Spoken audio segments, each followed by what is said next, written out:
kind of get this thing going where it's a distorted view of reality. You know, it's out of place. So things that would be normal, things that would be normal would be abnormal now. You know, so like if you look at like the way people eat, the way they dress, the way that they interact, all those things become akimbo because, you know, the world has, or society has ended as we know it. So people change. You know, that's like what all these zombie apocalypse movies come from, and these crazy, like The Stand and Hot Zone and all this other stuff, and Last Days, Day After Tomorrow and all that, 28 Days Later. So when I think about all those references that we have in literary terms but also visual, I also think that somehow that translates into the music. So the way that you know music to sound in a dystopian world would be different too. You know what I'm saying? Like the instruments people would play or how things would sound. You know, if, let's say some dude found a guitar amplifier, it'd probably be all messed up. You know, so the speaker would be blown in or something like that. So he may find something he can play through it, but it'll never sound like it was meant to sound like. Right. So when I think of your project and the music that I get out of it, or the sketches that I come up with, I want to use instruments that don't sound like themselves anymore. I want to have some things that people are familiar with, but at the same time I want people to know something's happened, something's wrong. You know, a change has occurred. And one of the ways that you communicate that as a musician is through your choice of palette. So, but on top of that, there's also a very rebellious, kind of nonconformist slant to your music. So it's almost like when you're nonconformist, you take things that people are familiar with, and you distort that. So what you think is a piano, like what a piano is supposed to sound like, when somebody transmogrifies that or they manipulate and warp that, it jars people. And they pay attention and give it a different type of reverence. And that's almost lock and step with what you're doing as a lyricist, as far as you are not conforming to what people want to talk about, not only in the eyes of like your musical peers, but also in the eyes of society. So the messages that you convey can't be delivered the same way that a party anthem would, or a club song, or you know, something that a guy talking about what's going on in his hood while he sells drugs would talk about.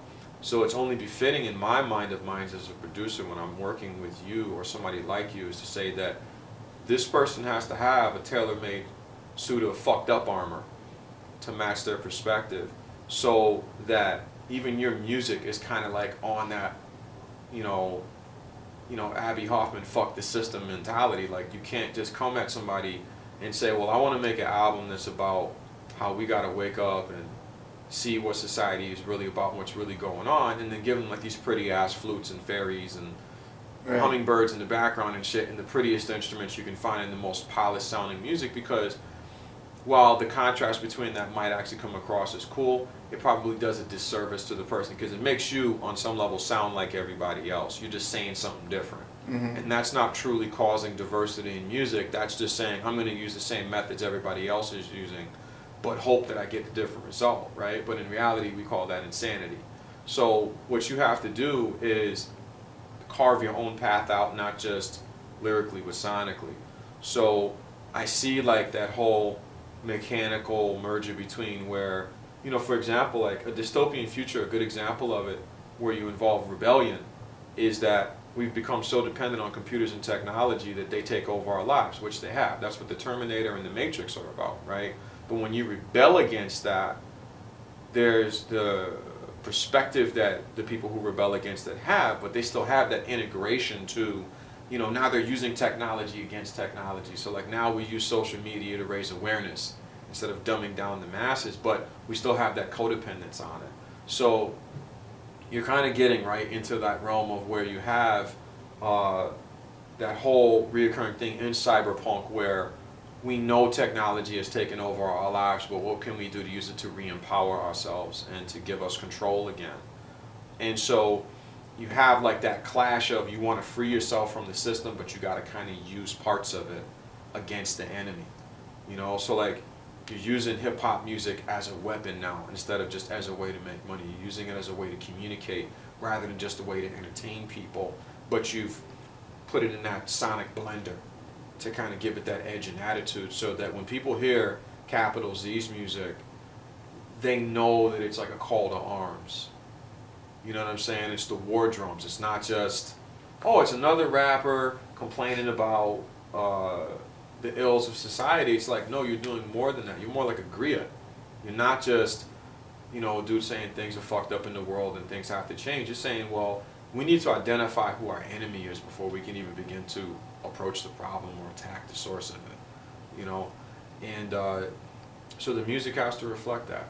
I want to take people out of the box. Yeah. Well, you've taken me out of the box a little bit. I mean, most people come to me and say, make me sound good. And make me sound better than I already do, which is, you know, we have the wonders of technology and experience on our side to do that. But when somebody comes to me and says, I don't want you to paint a picture. I don't want you to paint a pretty picture. I want you to paint things as fucked up as they really are, as bad as they are, then that's more of a challenge to kind of set aside what you know as good and say, I want bad to be the new good. I want jagged to be the new straight. I want crooked to be the new right angle, you know? And it's definitely a process that takes musicians out of the box because people have to think about things differently. Most people are more concerned with technicality and just getting things right rather than being ultimately so creative that you've kind of left yourself behind and you go somewhere else. You know, like there's the taking things places where it's a positive thing, like, wow, that improv you did last night on stage with Miles Davis is great. And then there's the improv where you lose yourself. You know, sort of like a method actor loses himself in the character. A musician has to kind of lose themselves in this project to really be effective for it, because we almost have to live hand to mouth as artists in order to truly serve the project. We have to almost be, like I said before to you in a previous conversation, like it's like the kids are watching TV but there's nothing in it. It's just fire. Like that scene from Terminator, like that's entertainment. But on some level, it's a great metaphor for your music, because that is eventually the end result of being a tube head. You know, is that there really is nothing inside that box except lights. There's nothing in it for you. And eventually the only thing you're going to have is embers, you know, if you don't get around the fact that the world is happening around you. You know, so there's an importance to your music too. So that's why it's just like my motivation as a producer on the project is not only to get the point across and get the message inside the instruments, which is what I really have the most control over, but also to make you look good and sound good while you do it. You know what I'm saying? Like, you have to kind of, like, to me, that's a punk oppositional concept too, is like, I want to make you listen to this. You know, I don't want you to turn your head like, nah, I don't like that.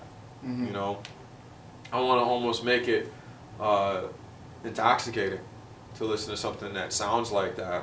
Or like hypnotic and very trance-like states where you're like provoked emotionally by different sounds. Like, and I say sounds instead of instruments because in my mind and in my heart, like I could listen to buses pull up and all of a sudden feel something going on. Anything that emits a sound or a type of energy, to me, is an instrument. And that's why I think that this song, we should take those elements that we hear in our world, you know, whether they're instruments that are broken or not, or whether it's, like I said to you, an anvil getting hit by a hammer, or an old church bell going off in the distance, or fighter jets flying by, or whatever, and incorporate that all to create this mood. Right. That way the words can sink in and See, bite. I agree with you, but also the thing I challenge you to think about too is that, again, the destruction of sound and the manipulation and transmogrification of sound is what causes dystopia. So everybody knows what a bus sounds like, but they don't know what a bus fucked up sounds like. Like, imagine this bus after it's been firebombed, but it still moves so the wheels are busted, or it's, you know, the radiation has damaged our perception of what things sound like. You know, like, that's where I'm coming from with it, is that there's the sounds that are, you know, almost cliched thanks to Hollywood, like people drinking water, glug, glug, glug, glug, glug, and all that stuff. But if you take that and you do things to it, and you slow it down and you stretch it out, and then you run it through an amplifier, or you make that intermodulate with the sound of a violin or something, and you create a new sound, right? Because you're not just causing an awareness to what is, you're also talking about the coming of a new age, because we're What rising could out happen. of the ashes. Right. So it's like, in the world of music, when you create, you own sound for that moment in time when you possess it. So it's like, I could throw buses on your beach, I could throw jet planes and gorillas, but if I can make those three things all interact and do something totally unheard before and totally alien to what people, that like really gets your attention and it stirs you. It's kind of like I've been talking about this thing that Hans Zimmer found. As a guy, I can't recall his name, but he's called a sculptural percussionist, right? And what he does is he makes sculptures that you play, right?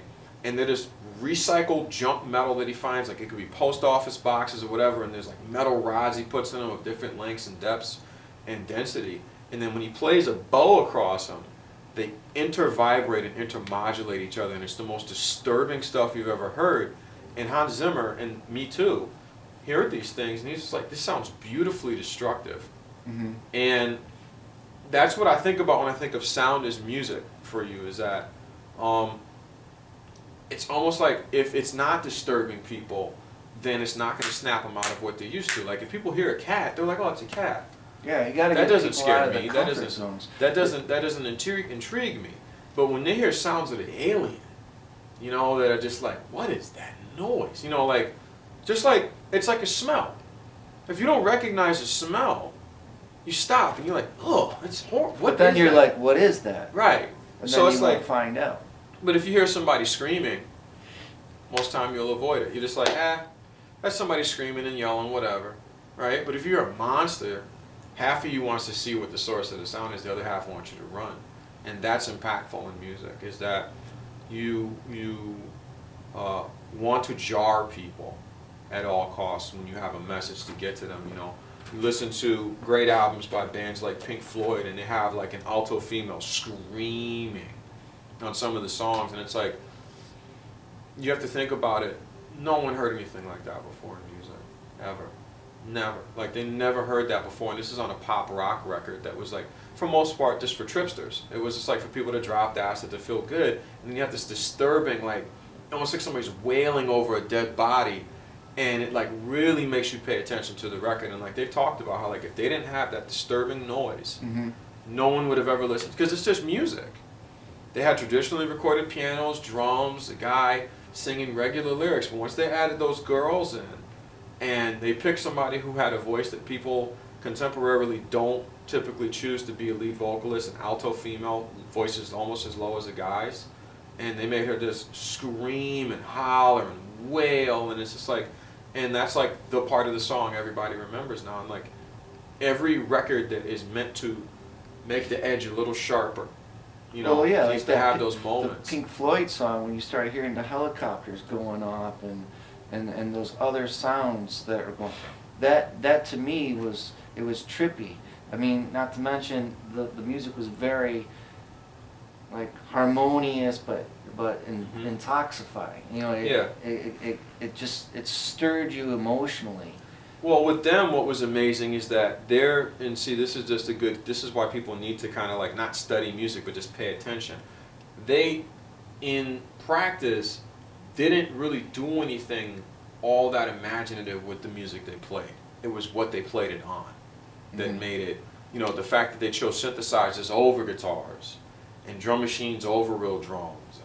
They would have people sing through the filters on a synthesizer and all that stuff, and they basically, like I said, destroyed what we were familiar with. Like, you could just be playing a B minor chord, but through an ARP, through a Prophet, through a Taurus, have a guy sing through this drum machine filter, whatever. It changes your whole perception of it. And for that time period, that was their way of destroying the paradigm, right? But for us now, that's old hat. We are past that moment in time, right? So what is the new rut that we've gotten into musically that we have to escape from? And so I think it comes back down to, again, taking the things that you're familiar with and almost, scaring people out of their shell with it, and creating that dark soundscape so that people really get that something, like I said, I mean, something's wrong. Like there's a great album title, that something's wrong, that there are things that really key you into, like, because like here's the best goal of any producer. Album has no title, album has no cover, artist has no face, you just put the disc in and you get it. That's the goal of every great producer, is to give people the image without the image, to give people the message without the explanation. Like, if your album needs liner notes to explain what it's about, you failed as an artist, and I failed as a producer. Mm-hmm. You don't need a PhD to get good music, or a term paper.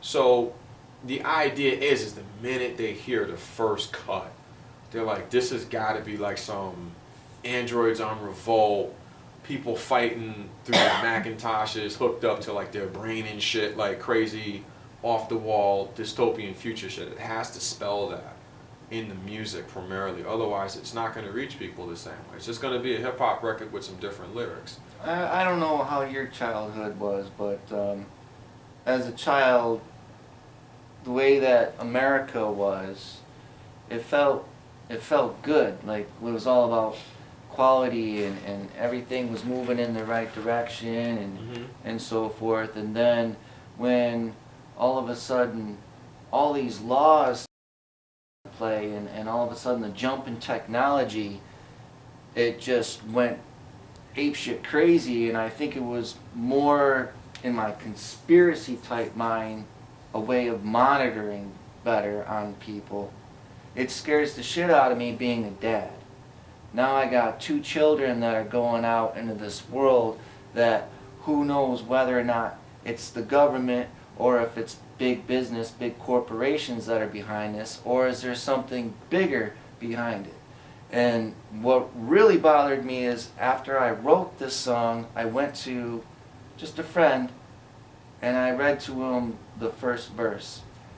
And his comment to me was, boy, that was a powerful verse. And he says, that would be awesome if people could make a change.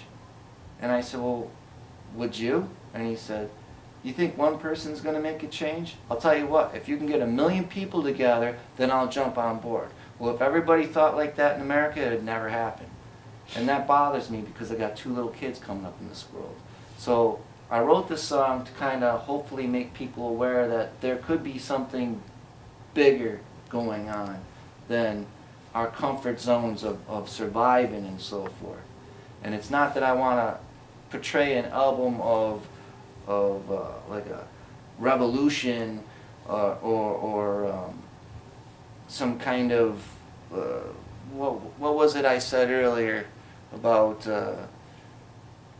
people going against the government. I don't want people going against the government. I want people to take back their government. Bring the America back that was America. Because I feel like people are so busy being consumed with surviving and stuff like that, and being distracted by all this other stuff, that they're missing the big picture. And eventually, we might end up having a civil war. And who knows what we're going to be fighting against. Not against each other, but we're going to be fighting against big money and whoever's got the biggest weapons to control us. And that scares the shit out of me for my kids. Well, so with this, I came to Studio Dog, and I came to you because you're an intelligent man. And I'm a control freak with my sounds. I like trip hop. I like to deliver powerful lyrics, awesome music, and I feel that you have the facility and the imagination and the know-how with you and your team to try to create this emotional feeling that wraps around the words that I'm saying, to deliver a message of, people, we need to wake up here. I'm not asking for them to revolt. I'm just asking them to stop just sitting back and waiting for a million people to get together. You know? So, yes, I'd like to start off the song with what could happen. The martial law thing, possibly the aftermath of a civil war and stuff like that, but then bring it into, when we get into the tail end of the song, where we're into real instruments again, that everything is fine when you look out your window. So we took them on a head trip of what it could be, with everything kind of destroyed with the broken instruments and so forth, but at the end bring it back to that happy time, you know, with real instruments. That's the kind of thing I'm thinking about. Yeah, I mean, there's a little bit of King Lear in your concept too. Not necessarily the three sons, but just the destruction of a kingdom. You know, the majority of human beings never really see beyond the boundaries of their community and life. So my personal opinion on like what we'd lose if we were to face the situation you're talking about is we really wouldn't lose much. We'd lose extra personal freedom, but not interpersonal. Mainly because the first kingdom that you ever face in life is your own. It's your house, right? And then there's the neighborhood you grow up in and the community that surrounds that. And in King Lear, he tries to divide his kingdom among his three sons, the three different interests, right? And they conspire against one another and kill each other, and he watches it all fall to pieces, right? As a father, you only have, you have some children, but you're seeing what could happen to your kingdom, because that's your immediate world. When you see what happens inside the world, yes, it affects the world, it affects this part of the world, it affects that community, but it's not the same as if bulldozers are knocking down the doors of your house, right? And so what you have is a personal perspective and a vested interest in expressing your feelings as the king of your kingdom, right? But I kind of feel like if the walls of society fell down, what you'd have is kind of like what you see on Game of Thrones, where human beings go back into their communes. And just like Walking Dead and all that, people have this little spot of land that they support and they take care of, and they take care of each other, right? But in reality, my opinion has always been, that's how it's been for a long time. That we have been so desolated and so isolated from the outer world, from the benefits of the money that gets poured into certain factions of society and the certain benefits, that we've had to always fend for ourselves anyways. And the problem that we face is not that these people don't look out for us, but that we don't look out for each other when we obviously need to. Absolutely. And so that's where we fail. It's never about one day the man is going to hit a switch and we're going to get better. It's about when we hit a switch. It's about when we change our hearts and our minds towards each other. Absolutely. That things will get better. It's right. not about the whole world is going to change around us. It's about we're going to be the change in the world, like what Mahatma Gandhi said. So when I look at your story and how it relates to like your vision, it's still the same premise. Mm-hmm. It's still the same kingdom. It's still the same thing, that if we're in a dystopian future, people aren't going to live in giant communities. They won't trust each other. They won't even be able to get to one another. They won't have a way to communicate. They may not even speak the same language. But the people that are like you, that you can trust, which would be your family first, and maybe your neighbor, right, will be living in these little bubbles. And that kind of creates, like the reason I mentioned King Lear is because you did mention the concept of doing a short film. Well, every story has a cast of characters. You know what I'm saying? So like, you almost have to think about it musically when you're writing this and when you're revising it and when you're revisiting it. Like, what is the stream of consciousness and how does it flow from point A to Z, right? So exactly. so that the person can listen to this album on song number 5 mm-hmm. and know that they're in the wrong place if they wanted to start at the beginning. You get what I'm saying? Mm-hmm. So like, it's almost like one of the ideas I had is that while you're telling this story, remember, you're mentioning like right now how we're all being watched. Well, maybe some characters need to be added to kind of, sort of like George Clinton stuff where they had like Dr. Funkenstein, a little high-pitched dog and shit. Maybe you need to insert some of that. Remember I talked about instead of just going from verse and then speeding up and then doing another verse or whatever, mm-hmm. if you put a little cinema into it, which would serve the movie really well. Well, yeah, that's what we were talking about actually. It's like having like these little small snippets of sound bites or whatever, and like it's like the Adventures of Capital Z or whatever, or like you got the feds or the cyberbots or whatever, whoever, the watchdog groups, the NSA, whoever, and they're pouring over like what you're talking about, and like there's some music that goes with that, and then it transitions into the next piece. But it also kind of puts you in a position to be like, you know what, rather than just talking about society in general, I can give it a face, kind of like J. Root of Damage or How the Devil's Happy. And so he would talk, and the devil was on the song. You know, like you knew who the devil was because he's like, hello, J. Root, you think you had me, didn't you? You know, and like, it made you want to be like, damn, I hope he gets the devil. Because, you know, and on some level, that's like one of the classic, you know, vehicles of any storyteller is that they give evil a face.